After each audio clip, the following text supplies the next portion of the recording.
Salam, selamat malam sahabat terkasih. Malam ini kita akan melihat salah satu gambaran terindah tentang pengampunan di dalam Alkitab. Mari kita baca bersama Filemon 1 ayat 17 sampai 21. Kalau engkau menganggap aku temanmu seiman, terimalah dia seperti aku sendiri. Dan kalau dia sudah merugikan engkau ataupun berhutang padamu, tanggungkanlah semuanya itu kepadaku. Aku, Paulus, menjaminnya dengan tulisan tanganku sendiri. Aku akan membayarnya, agar jangan kukatakan, tanggungkanlah semuanya itu kepadamu. Karena engkau berhutang padaku, yaitu dirimu sendiri. Ya, saudaraku, semoga engkau berguna bagiku di dalam Tuhan. Hiburkanlah hatiku di dalam Kristus. Dengan percaya kepada ketaatanmu, kutuliskan ini kepadamu. Aku tahu, lebih daripada permintaanku ini akan kau lakukan. Sahabat terkasih, Paulus meminta Filemon menerima kembali Onesimus. Bukan sekedar menerima sebagai seorang budak yang kembali pulang. Bukan sekedar menerima karena terpaksa. Tetapi menerima sebagai saudara seiman yang telah diubahkan oleh Tuhan. Lebih dari itu, Paulus berkata, kalau dia sudah merugikan engkau ataupun berhutang sesuatu kepadamu, tanggungkanlah semuanya itu kepadaku. Kalimat ini sangat luar biasa. Paulus bersedia menanggung hutang orang lain demi terjadinya pemulihan hubungan. Dan disinilah kita melihat gambaran Kristus. Kita adalah manusia yang berhutang dosa kepada Allah. Kita tidak sanggup membayar hutang itu. Sahabat terkasih, di kayu salib, Kristus membayar harga yang tidak mampu kita bayar. Karena itu, ketika kita menerima pengampunan dari Tuhan, kita juga dipanggil untuk belajar mengampuni sesama. Mengampuni bukan berarti melupakan begitu saja. Mengampuni bukan berarti menganggap luka itu tidak pernah ada. Mengampuni bukan berarti membenarkan kesalahan. Pengampunan adalah keputusan untuk melepaskan hak membalas dan menyerahkan penghakiman kepada Tuhan. Itulah sebabnya pengampunan seringkali terasa sulit, karena hati manusia secara alami ingin mempertahankan luka. Kita ingin orang yang menyakiti kita merasakan hal yang sama. Kita ingin mendapatkan keadilan menurut cara kita. Tetapi kasih Kristus mengajarkan jalan yang berbeda. Kasih Kristus mengajarkan pemulihan. Kasih Kristus mengajarkan belas kasihan. Kasih Kristus mengajarkan pengampunan. Sahabat terkasih, ada dua orang pria bersahabat yang bernama Arman dan Budi. Mereka membangun usaha bersama dari nol. Mereka bekerja keras, mereka saling percaya, mereka berbagi mimpi dan harapan. Namun suatu hari, kepercayaan itu hancur karena sebuah keputusan yang salah. Budi menggunakan sebagian dana usaha tanpa sepengetahuan Arman. Akibatnya, usaha mereka mengalami kerugian besar. Persahabatan yang telah dibangun selama bertahun-tahun runtuh dalam waktu singkat. Arman merasa dikhianati. Ia marah, ia kecewa, ia terluka. Mereka tidak pernah berbicara lagi. Tahun demi tahun berlalu. Arman berhasil membangun kehidupannya kembali. Usahanya berkembang, keluarganya bertumbuh, tetapi setiap kali mendengar nama Budi, hatinya tetap terasa panas. Luka itu belum sembuh.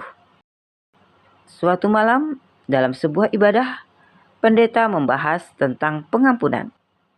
Ia berkata, terkadang orang yang paling membutuhkan pengampunan bukan orang yang menyakiti kita, tetapi hati kita sendiri. Kalimat itu terus terngiang di pikiran Arman. Sesampainya di rumah, ia duduk sendirian. Ia mengambil selembar kertas, lalu ia mulai menulis surat kepada Budi. Dalam surat itu, ia menuliskan semua rasa kecewa yang selama ini dipendam.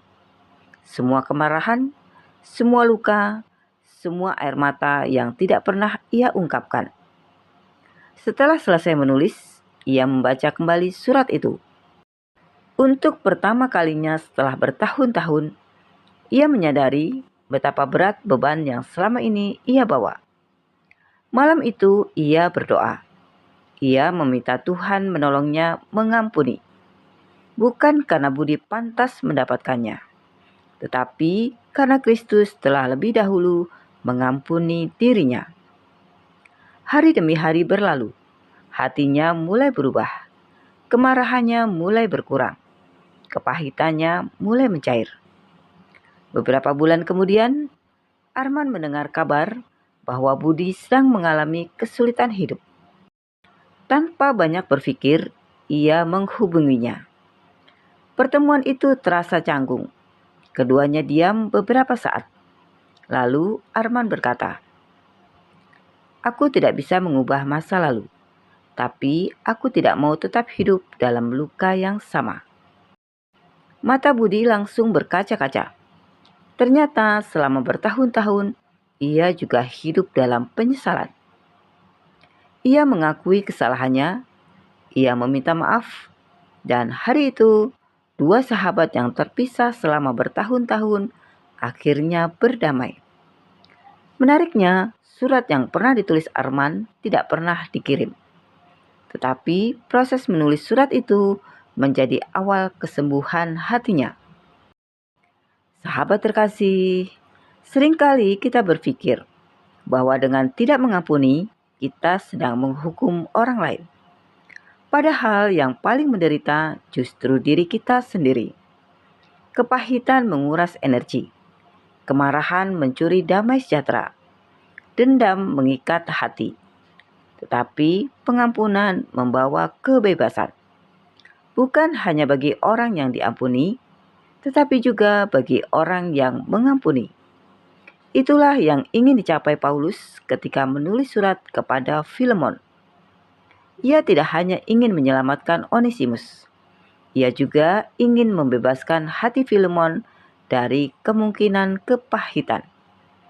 Karena Injil selalu membawa pemulihan.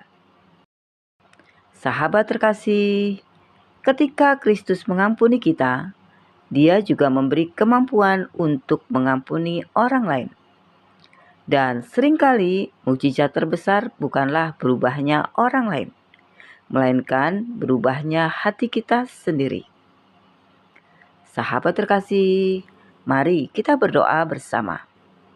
Bapa yang penuh kasih, terima kasih untuk firman-Mu malam ini. Terima kasih karena melalui Kristus, Engkau telah mengampuni dosa dan pelanggaran kami. Bapa, jika masih ada luka, kepahitan, kemarahan, atau kekecewaan yang kami simpan di dalam hati, kami menyerahkan kepadamu. Berikan kami kekuatan untuk mengampuni seperti Engkau telah mengampuni kami. Pulihkan hati yang terluka, lepaskan kami dari beban dendam dan kepahitan. Penuhi hati kami dengan damai sejahtera-Mu. Biarlah kasih Kristus memerintah dalam hidup kami, sehingga kami dapat menjadi pembawa damai dan alat pemulihan bagi sesama. Kami menyerahkan malam ini ke dalam tangan-Mu. Berikan istirahat yang tenang, tubuh yang dipulihkan, dan hati yang dipenuhi sukacita dalam hadirat-Mu.